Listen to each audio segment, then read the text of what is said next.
Bom dia, meu nome é Liane Zink e eu estou aqui em Heiden, na Suíça, no Centro Internacional de Biossíntese, para fazer uma entrevista com o criador da Biossíntese, David Boadella.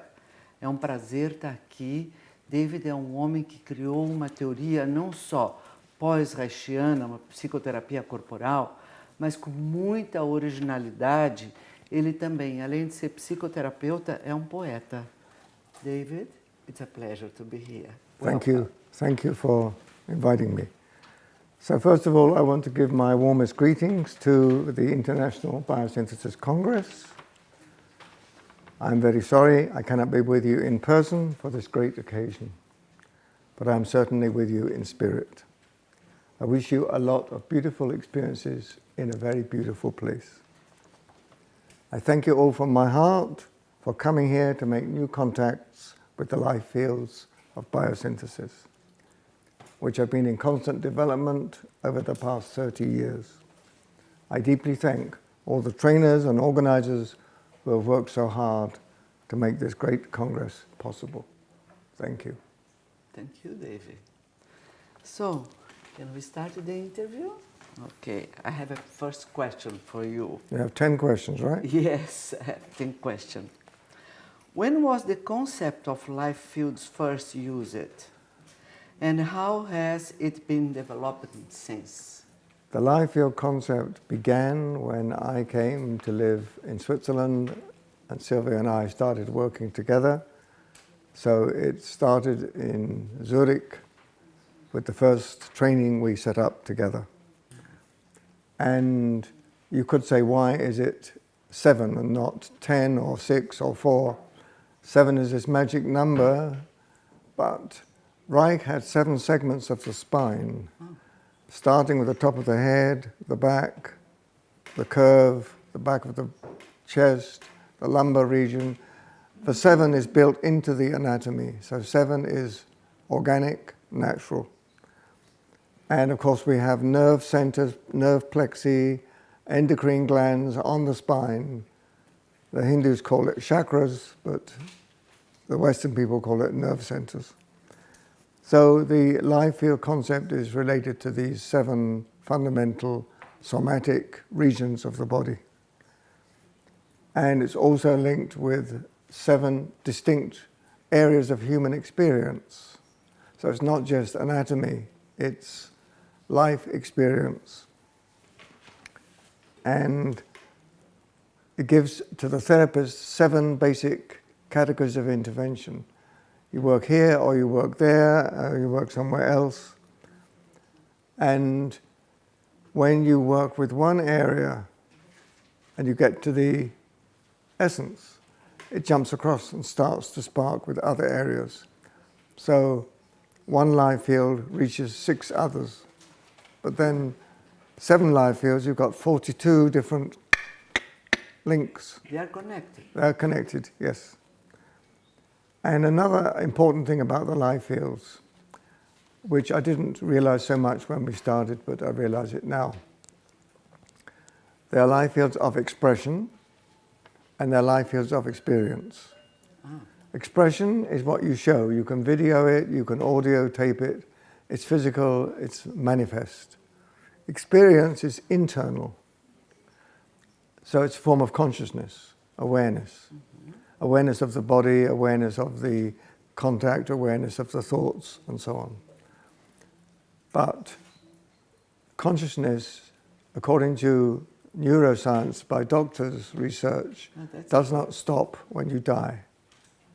And if that is 30 years of research by doctors in this area. So the good news is when you die, you take your life fields with you. Although they are linked to the body in expression, the internal experience of the life fields goes with you when you die. That's very important. Very important. Yeah. And one last thing about this question. Other body psychotherapy methods have developed concepts a little similar, like Peter Levine has something, sensation, I forgot what he calls it. But no one has 7. We have got the most differentiated model of any body psychotherapy direction. So 30 years ago, it's still developing. It's more and more complex, huh? And simpler. And simple. Okay, thank you, Dave. How does the concept of emotional layering relate to the life field model? It is similar or different to Reich's concept? Okay. Reich had primary emotion, secondary emotion, tertiary emotion. The mask, the destructive layer, the difficult layer, and the core layer, Paragos called it. We have the primary layer on the life field model is the light color, the white color. That's the primary level. The secondary and the tertiary are outside. We haven't drawn them differently. But the core, the inner essence, is even deeper than Reich's primary layer. Oh. And that's in the center of the model. Yeah. So we have the essence, the primary life fields, the secondary and tertiary life fields on the gray area outside the model. But in practical work, it's much more complicated. You can have 10 levels, 12 levels. You have different layers. It's like archaeology. The deeper you dig, the more fresh things come up. So you can have anger hiding fear, and fear hiding sadness, and sadness hiding another fear, and shame can come in, and all these different emotions have layers. But the deepest layer is joy. Mm. Yeah, that's important. Yes. Okay. So it's when we work in biosynthesis, we go looking for the essence, yes? You're trying to make a contact with the essence as soon as possible, because that's where the strongest resources are, and your values and your qualities. And once you contact the essence, it starts to spread out and make contact with the content of the life fields. So your emotional experiences, your memories, your action patterns get more connected to your deeper self. Okay.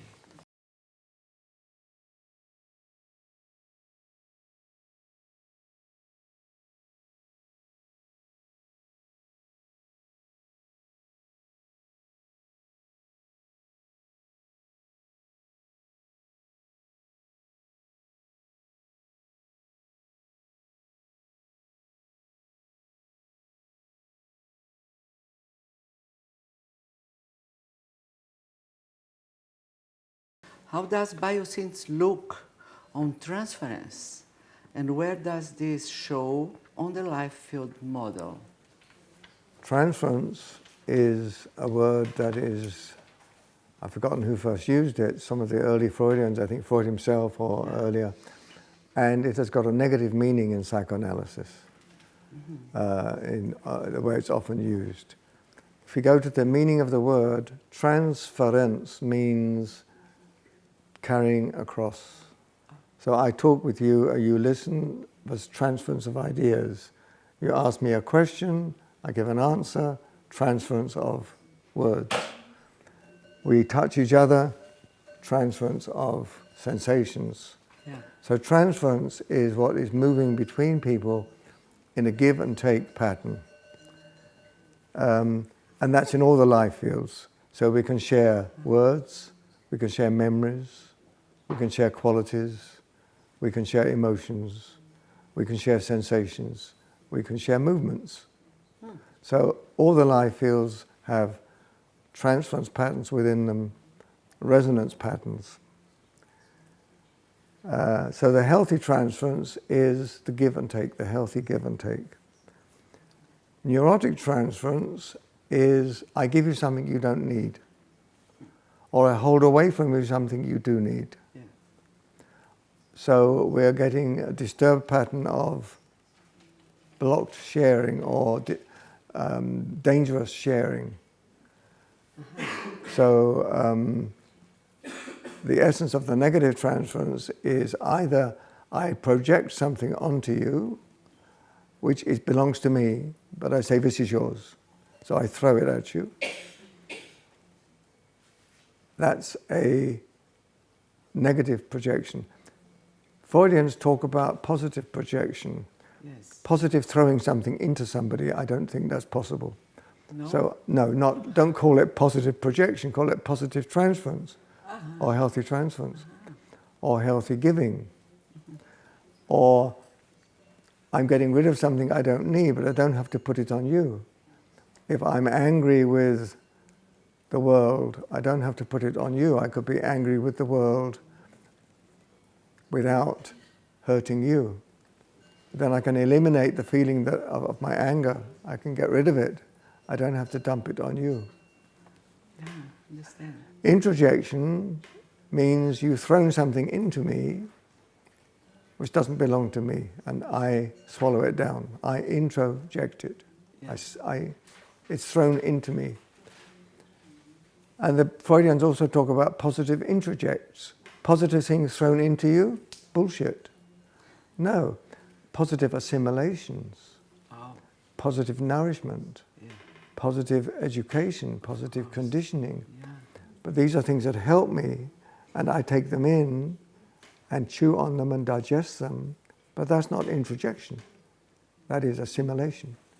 So we are very careful how we use these words. The difference, yeah? Yes. So assimilation is healthy, taking in what you need, breathe in, eat, take nourishment from people. Elimination, breathe out, go to the toilet, and don't sit for years on blocked feelings you don't need anymore. Let them go, but don't throw them into other people. Yeah. Very important. Yes. Where does trauma show on life fields? And what is special about the Biosynthesis approach to trauma? Okay. Trauma can affect all the life fields. It can disturb your emotions, it can disturb your movements. So the trauma creates shadows over the whole of the life field model. Now, when I was in Sao Paulo some years back, some of you will remember at the conference that Liane organized, and I had a speech there, and I had an overhead projector with where you put paper on it and you see it on the wall. So I put the life field model on the overhead projector, and there you saw it on the wall. Yeah. Then I took a glass of water and put it over the essence. And then you saw the essence go grey. You remember? Yes, I remember this. Yeah. Then I took the water away, and the essence is bright. So then you could see the essence doesn't disappear, but it can be hidden. You can forget to see it.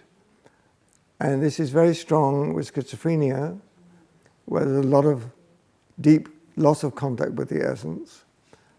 And this essence is related to the sun. It's the light, the inner light. And the schizophrenic woman I knew, she said the sun is black. Oh. The sun has gone black. My inner light has gone dark.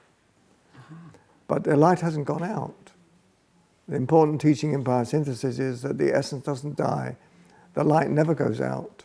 Even if it's schizophrenic people? It doesn't go out, but they can't see it. Oh, okay. It's still shining, but it's blocked by the difficulties. Just the same way, if we have a cloud go over the sun, or an eclipse of the sun has gone black. Yeah. But it's not the sun, it's your seeing of the sun. The sun is still shining. So the essence is always there, giving its inner light, but we can lose contact with it, and then the sun has gone black in the extreme form. So the trauma upsets our contact with our essence. And then in the work with trauma, we have to try and recover that. So the key principles of our trauma work affect all the life fields. So I'm going to give you the 7 examples from the life fields. The first one, the trauma is something you need to stop at the time or react to or run away from or stop. But your actions are not successful, otherwise it wouldn't be traumatic. So you have latent actions which are not used. A classic example would be running away from a danger. If you run away successfully, the trauma is not locked in your body. You have succeeded. If you want to run and can't, the impulse to run remains in the body. So the impulse to act against the danger of the trauma is remaining in the body ever since. So part of our work is freeing the unused actions, the actions we needed at the time and could not use. So that's the first principle, finding the appropriate actions. That's the first life field, right? Yes. And by the way, part of that first principle is your posture. Posture makes you a victim. The trauma makes you a victim. And in that victim state, you tend to regress. So lying down, which is a regressive position, is the worst position for working with trauma. Because it's less adult. Yeah. It's more in the past. It's more infantile. It's okay if you're not dealing with trauma, you want to relax and get in touch with more spontaneous movements. But for trauma people, lying down on the mattress and suffering is the worst possible body position. Because sitting or standing affirms the ego, and lying down relaxes the ego. So the trauma person needs to be present here and now, and sitting or standing has more backbone. Yeah. Then the second life field is the body sensations. And the trauma creates, at the time, painful body sensations. And these remain in the body. But we can influence our body sensations by how we breathe, how we move, how we look, the contact we have. So the clients, we have the trauma body, which is a body memory in the body of the trauma. Yeah. And then we have the body here and now. Oh, yeah. So the client comes into the room with his body and his here and now body and his memory of the trauma, the somatic memory. So what we have to try to do is to help the client realize whatever your body felt then, you could feel differently now. And that's why the elements of touch can be helpful. The appropriate touch, we talk about that perhaps later. So new body sensations, here and now, which are non-traumatic, are the resource. And that's why if you don't work with the body in trauma therapy, you lost a great potential. Then we have the emotional third life stream, the emotional life field, the emotional field. And here a very important principle of biosynthesis is that the emotion, which is very strong, maybe it's fear or anger or rage or grief, this emotion needs to have containment by the client's own body and by the therapist, the other person.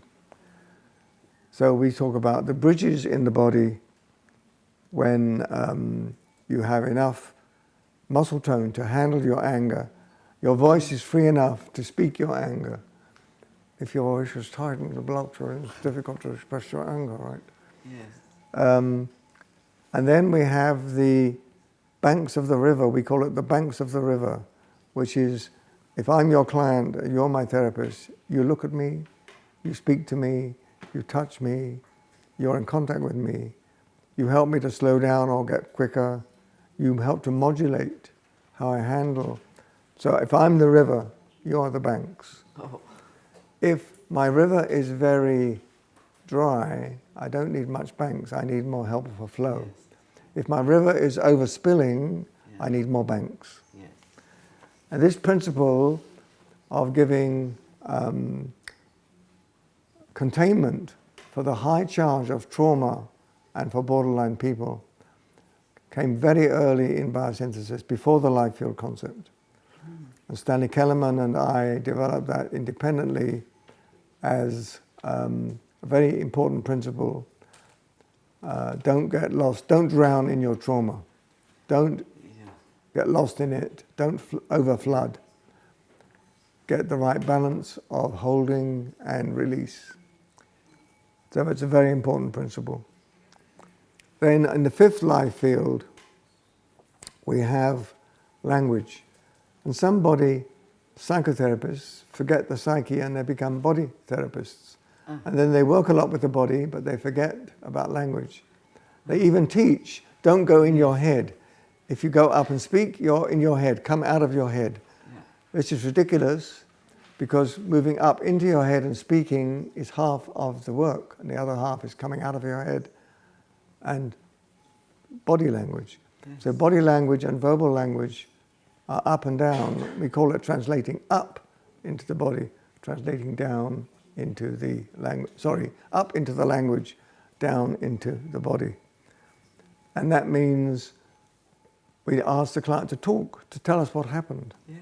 And not only what happened then, what is happening now. Uh-huh.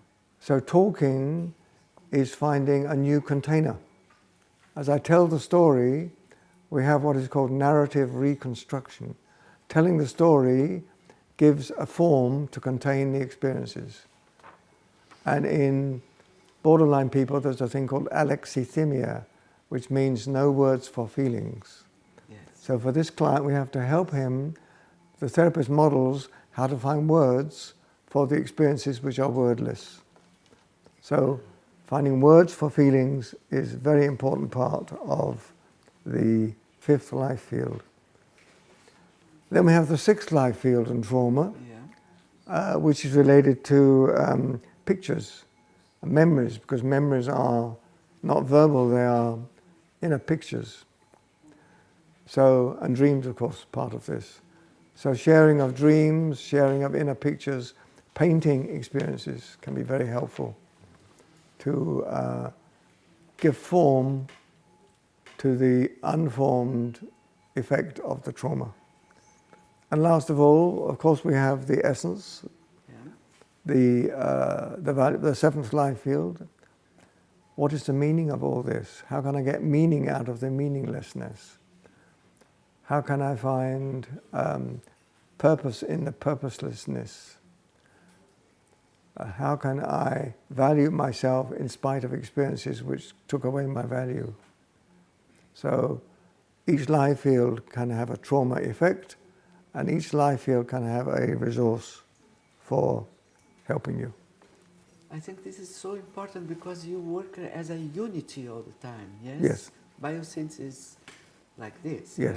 Not splitting the body and the mind. No, absolutely not. That's fantastic, yeah. Okay.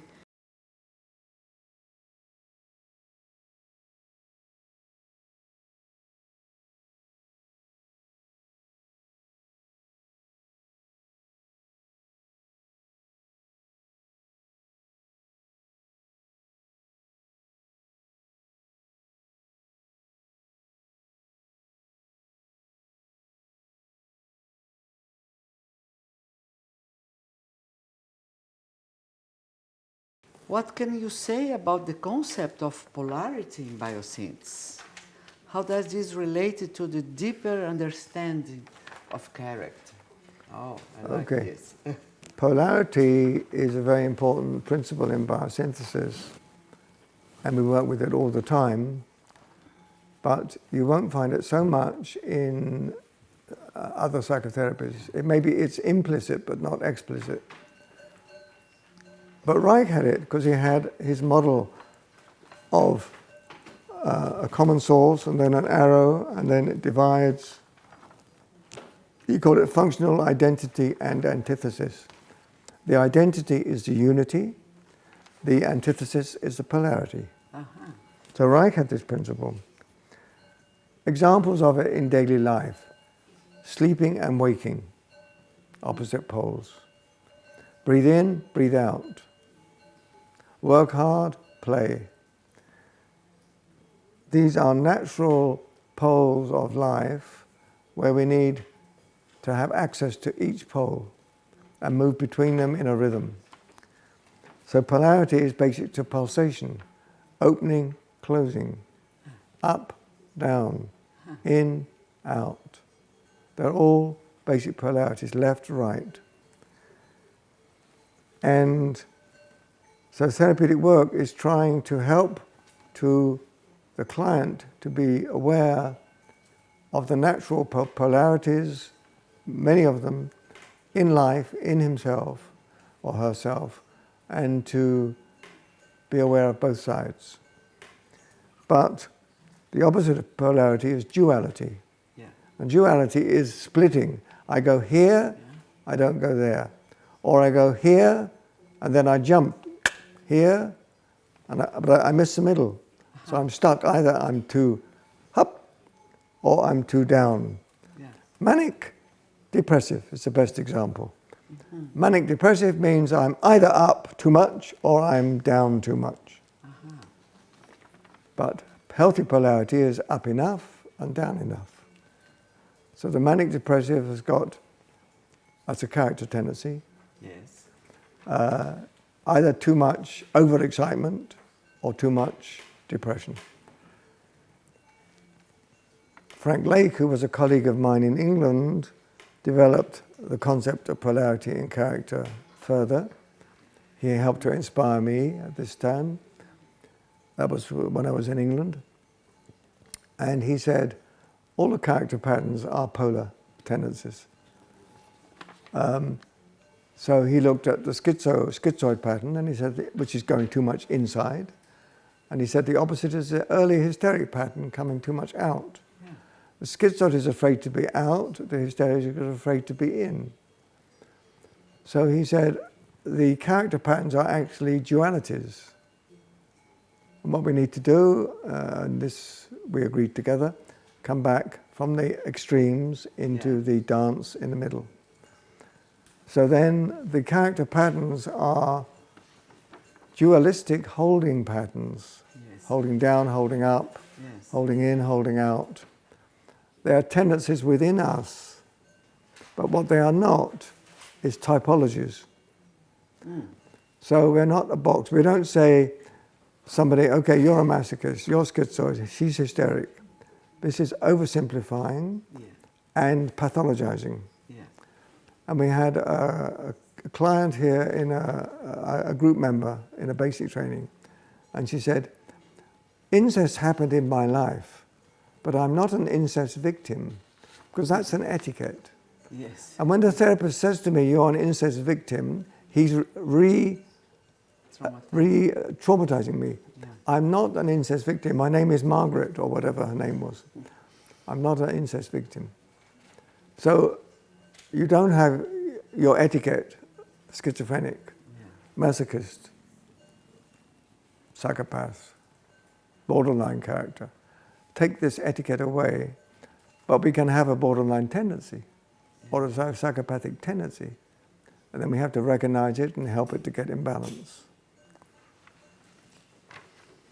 Yeah. Yeah, this is very important because it's different, David, when you speak about tendency and not so rigid. No, it was a rigid tendency. Yeah. But not a rigid open system, yeah? Not a rigid box. It's a more open system. Yeah. Fantastic. And what's interesting is that we talk about, usually the word character comes from Greek. It means put in a mold. Fixed in the tendency tends to fix you in a direction. So character in that sense is negative. But character in the other sense, having a good character or a fine character, has a different meaning. So the schizoid tendency in extreme creates lots of difficulties.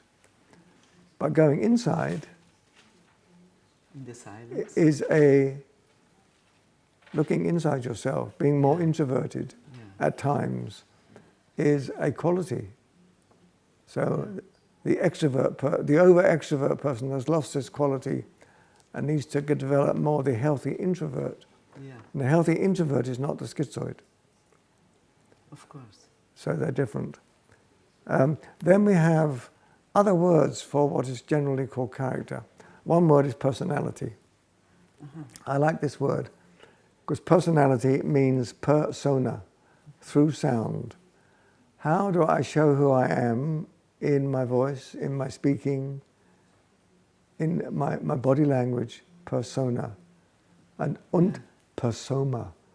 First time I said that. Persona is through sound. Persona is through the body. Wow. A personality, new word. Yeah, you're so creative. Okay. So another thing with this polarity duality, very important. The polarity is healthy, and it's not too much. Yes. And then when we go over the healthy edge, which is called the margin of safety, we get the extreme of the duality. So we have to learn not to recognize when we're stretching the elastic too much, it might break. Yes. And that's the elastic limit. The elastic limit is part of the pulsation. When the elastic snaps, we're in the extreme. I have to ask you something. Can we say polarities between schizoid and psychopath? No, call that a duality. Okay. A duality, because it's not healthy. Okay. If I'm one day manic and next day depressive, that's not a polarity. Okay. That's the duality. Okay. But one day I'm happy and next day I'm sad, could be a pulsation. That could be the polarity. You see it in this room.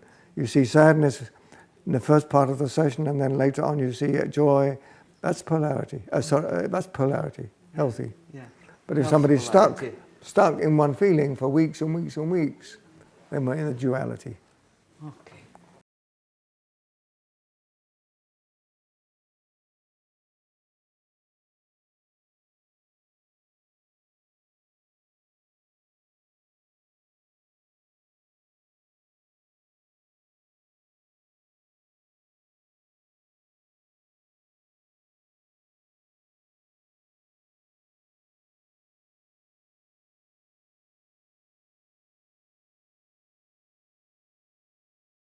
How do you understand the process of overcoming the difficulties of the past, and how can the life fields help with that?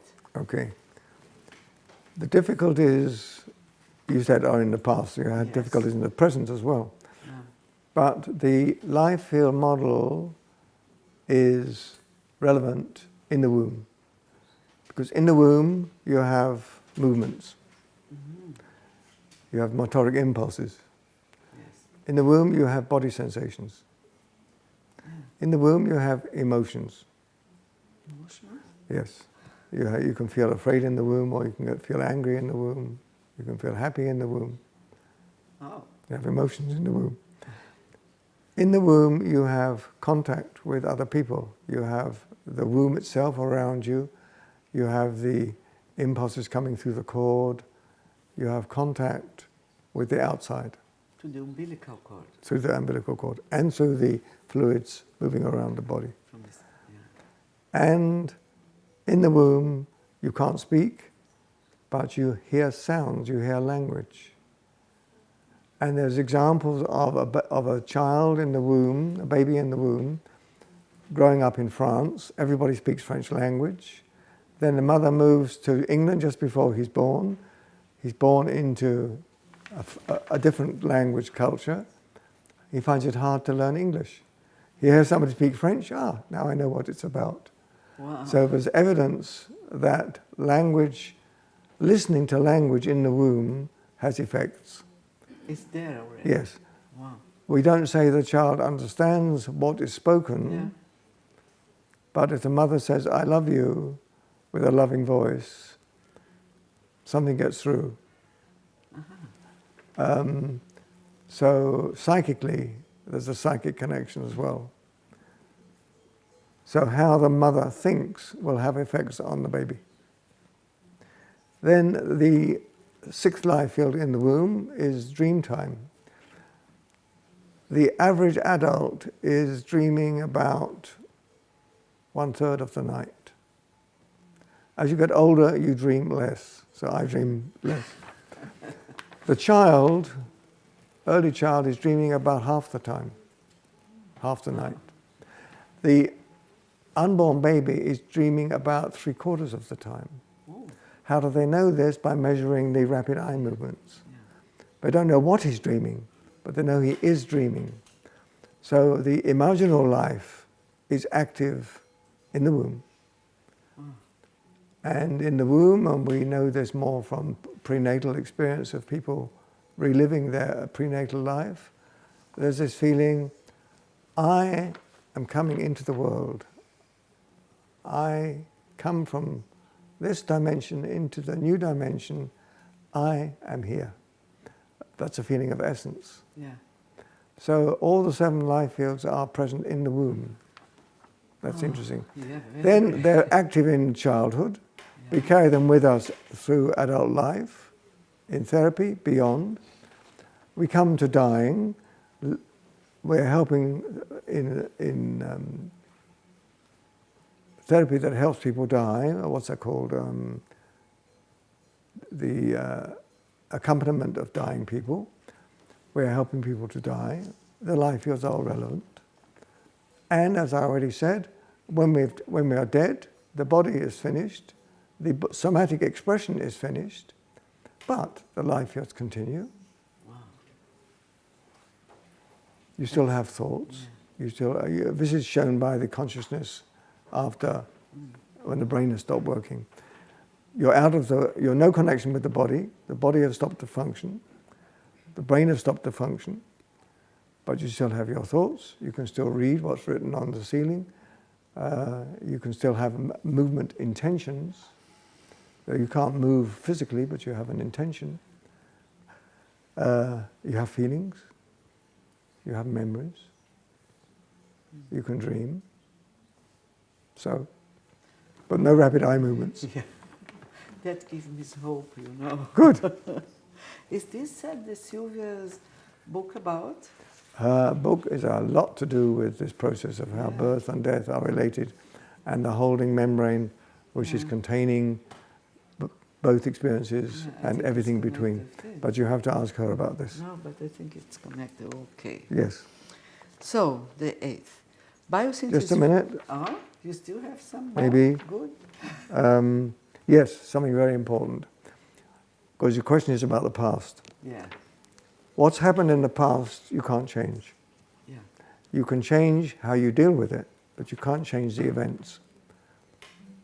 Yes. So if you had a brain injury, or you had a traumatic experience, or you had a difficult history, you can't change the history. Yeah. And the word for what has happened is fate. Fate means something has happened which I can't change. So we have to recognize we can't change our history, but we can change now how we deal with the history. Yeah. And we can change, we have choices over what we're doing now in the future. Yeah. Okay, we're going out of the door, out of the room or into the room, we have choices. And these choices are to do with destiny. And destiny is where you're going. Your destiny. Destiny is to do with the future. Yeah. Fate is to do with the past. So when we realize we can't change history, but we can change how we deal with it, the change of how we deal with it is a choice. And the choice is part of destination. This is my way I go. Oh, this is nice. And I can change the way I go any moment. Is the concept of transformation? Yes, destination and destiny relates to transformation. Yeah. Because you can change your form. Wow. Very important point. Very important. And one other point. Okay. The resources for the trauma. There are 3 kinds of resources. Yeah. Resources before the trauma happened. Yeah. Maybe the trauma happened at 4. So what was life like at 3? Go back before the trauma. Find resources before the trauma. Very important. Then there can be resources in the trauma. Not the trauma itself, but resources in how you dealt with the trauma. Mm-hmm.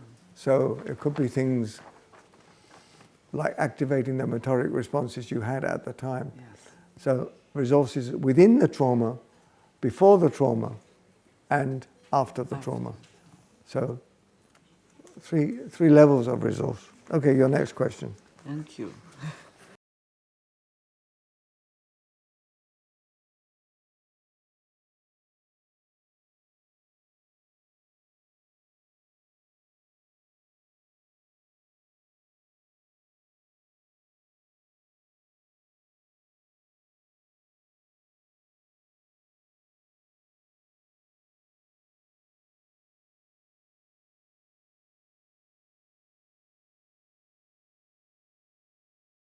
Biosynthesis is very original. So, what is your common ground with other approaches And what is very special in Biosense? The first... Trick, huh? Okay. Of course, Biosynthesis is developed out of the work of Reich. Yeah. Because in my work, I started my Reichian therapy when I was 21, early. And I was practicing with my first client when I was 26, early. And what I learned from Reich, I never met Reich, but I knew Eva Reich. What I learned from the Reichian work was two things: expression and contact. Reich was actually very good at contact. And if you read his case study about schizophrenia, you find very high contact level work with a highly disturbed person.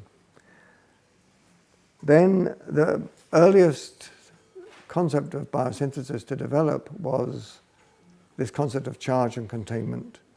Very important, I talked about it already. Then came the life streams when I was still in England. And then when I came to Switzerland and worked together with Sylvia and we formed the Institute, we together developed the life field model, which has been evolving ever since. But what I would like to say is what is special to the life field model as we go into the details. Each part of the life field model is containing a whole system within it.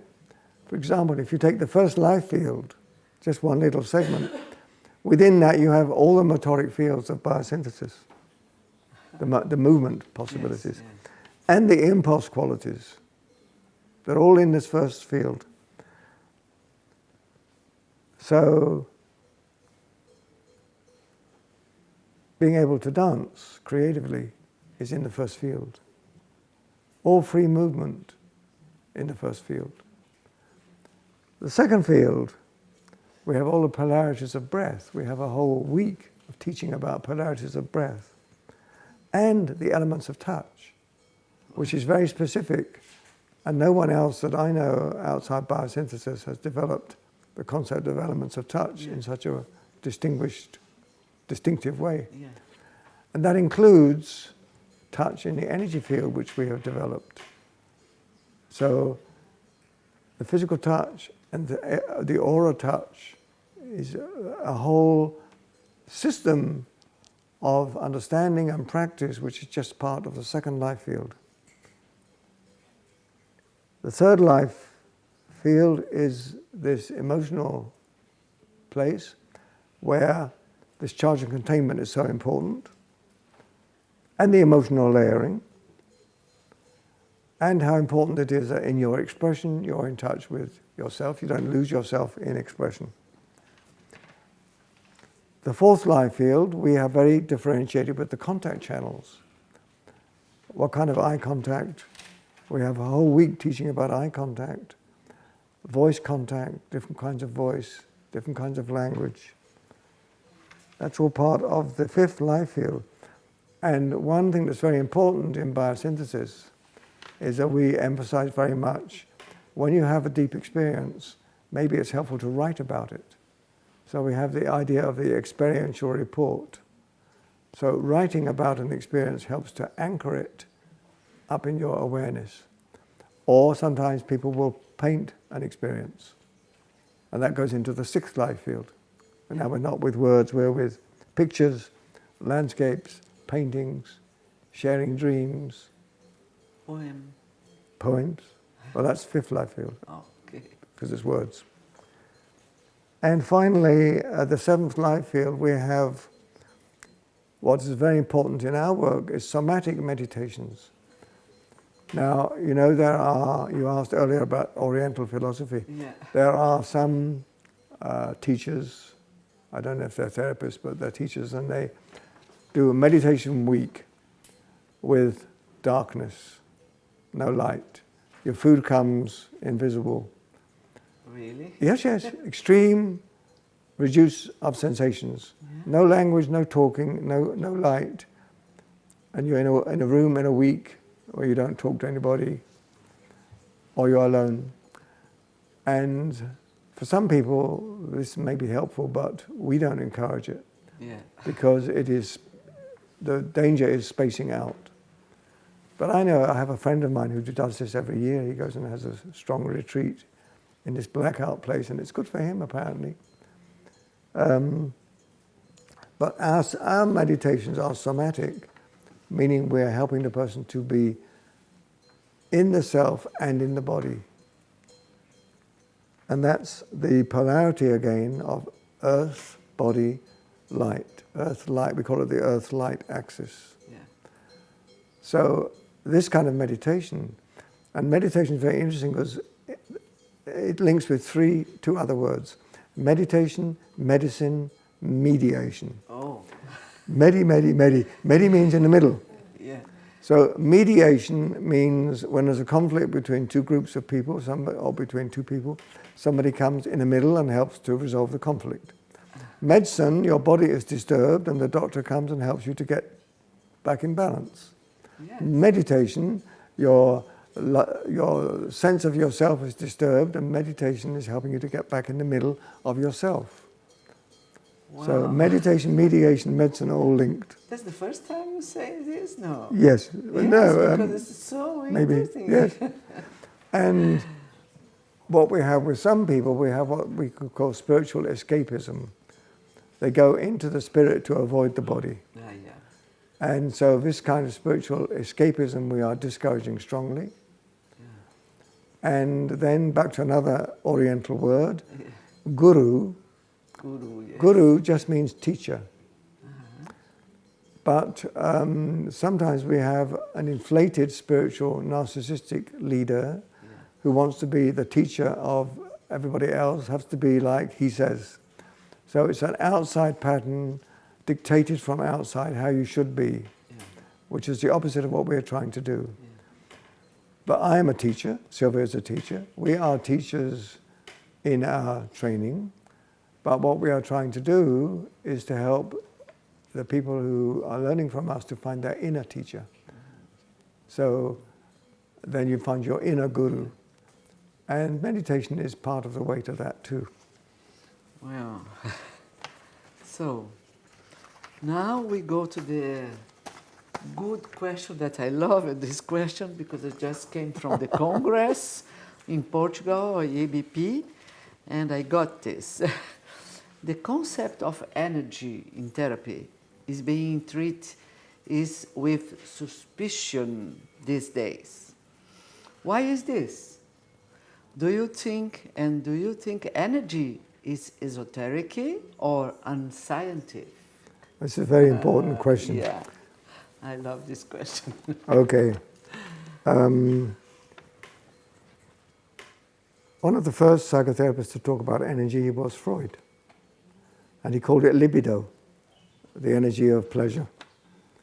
And he said, we are trying to work with getting the libido more fluid, more alive. And then Freud started to work with touch and breathing and physical expression, and he couldn't handle it. It was too much for him, what came out in the client. Yeah. So Freud said, less energy, less libido. Close your eyes, lie down, be quiet, talk to me about the past. Tell me your dreams. But Freud started with libido and then he got less libidinal. Jung came along and talked about libido. Yeah. Then Reich came and said, libido is physical energy in the body. Let's be more in the body. So Reich was a rebel psychoanalyst. And he was a rebel politician because he was a Marxist. Yeah. So he was a critique of society because of the way it mishandles people, and a critique of Freud. And then Reich published his first big book, Function of the Orgasm, which is about life energy and pleasure and sexuality. And Freud said, just a minute, be careful of what we're doing here, be careful. And then when Reich really started working with the body, which was just after I was born, they had a congress, a psychoanalytic congress in Switzerland, and Reich was thrown out. And the reason they gave him for throwing him out was, you're working with the body. It's not part of psychoanalysis. Oh. The real reason was Reich was a critique of Hitler, strong critique of Hitler, Oh. and he was too dangerous to have in the psychoanalytic community. That was the real reason. So Reich became an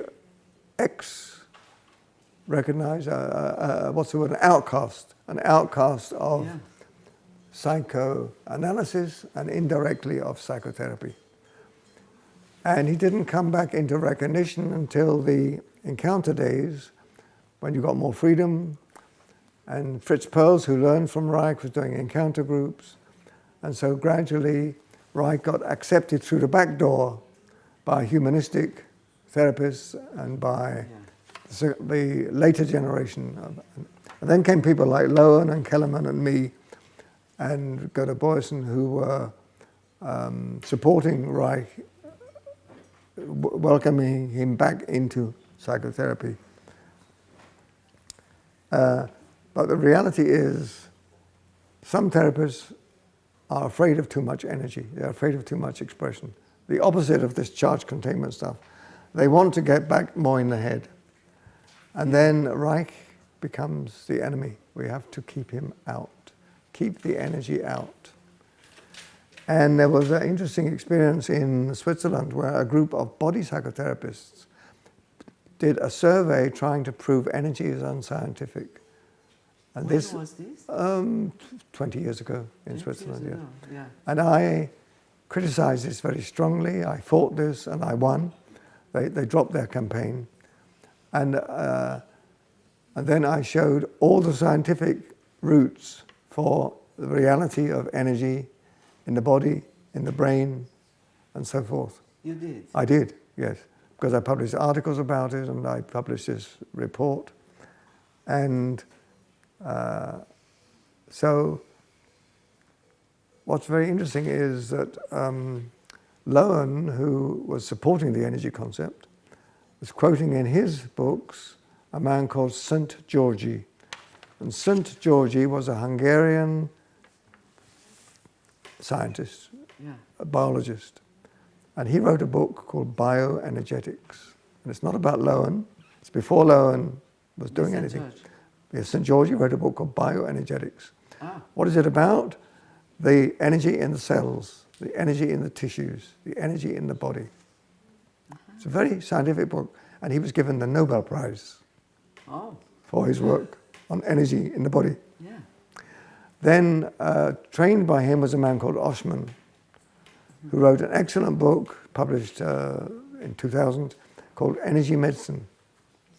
And this is about energy in the body, circulation of energy, expression of energy.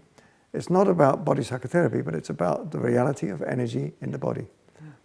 So energy medicine is a whole tradition of doctors working away from the classical model of normal medicine into energy flow, how to help that, how to regenerate the cells. So we have to be very careful of these people who come along and say energy is esoteric. Yeah. I had an experience in the Swiss Charter when we were getting recognized for biosynthesis as a method, and every method had to show their qualities, their evidence. And one of the questioners came to me and said, "Where is this energy, Mr. Boadella, in the body? How far out does it go? Isn't it getting esoteric, Mr. Boadella?" And then he was a Jungian. And then I had a book under the table and I said, "Would you like to hear what Jung said about Kundalini?" No, it's okay. Don't want to hear about that. So energy frightens some people. Yes. And we need to be careful to keep the balance between shutting out esoteric energy stuff, which can get bullshit. It can be a lot of bullshit about that. And letting in the real energy flow of the body and the mind and working with it creatively. Because now they call themselves body psychotherapists or humanistic. Yes. Not energetic anymore. Yes, well, humanistic is fine, but it's not anti-energetic in principle. But what we have got at the moment in psychotherapy recognition processes is pseudo-scientific psychopolitics. And that's what some therapists are supporting because they think that makes us safe. And we've got to be very careful we don't throw the baby out with the bathwater. Yes. Very good, thank you. What do you think of the concept of self? And how do you look on this in Biosense? Self. I looked up the root of this word. It's an Indo-European root. Yeah. Because English self, German selbst. Yes. What is it in Portuguese? Self. So it's similar words, right? Yeah. All goes back to Indo-European seba. Seba. Seba. Yeah, and it means me and the other. So the self is basically you and the other person. Yeah. You can't grow a self in isolation. So you develop yourself in contact with different people, self and other. And we have two kinds of self, the neurotic self, which is back to this character stuff, or the essential self, the authentic self. So of course in therapy we're trying to support the authentic self and help to weaken the neurotic self to recognize and transform the neurotic self. Like Then, the false self. The which? False. The false self, yes. Yeah. So the concept from Winnicott of the true self and the false self is a very good concept. Yeah. And Winnicott was a very early therapist in England with the concept of grounding. He was doing very, very good work. And he talked about the true self and the false self. Yeah. So false self is like the over-socialized self, over-conditioned. But the true self is related to your individuality. And I like the meanings of words. So individual, you know what it means? No. It means not divided. Oh. So your individuality is your not divided self. You're not split. Your identity, or your integration. And then we have the word self-regulation. Yes. Which was used by Reich a lot and by other people in England in early relationship studies. Self-regulation happens with others, but it means your freedom to make healthy choices. You're not dictated to by outside. You have given enough freedom to make choices. To survive. To survive. So our life field model is a model of the self. So we have 7 aspects of the self. And I'd like to finish with a few questions about the self. If we're trying to help the self to be more articulated, who are you? Now my questions, you don't have to answer. Who are you? Why are you here? Oh. Where did you come from? And where are you going? That's your destiny. Yeah. How much do you need? How did you develop? And how will you go on developing? When did you start? And when shall we stop? Wow, fantastic. Well, David, thank you very, very much for those precious moments to be here with you. I'm luck, and everybody who is here, it's luck to have you answer our questions. And thank you for the very creative questions. And it's very nice to share them in the Congress and before the Congress to share them in this training. Very nice. Bom, para finalizar, eu quero agradecer muito todas as respostas e as perguntas que fizemos com o Dave e o precioso momento que ele nos deu de nos responder. E agradecer a todos que estão aqui. Boa sorte no nosso congresso. Good.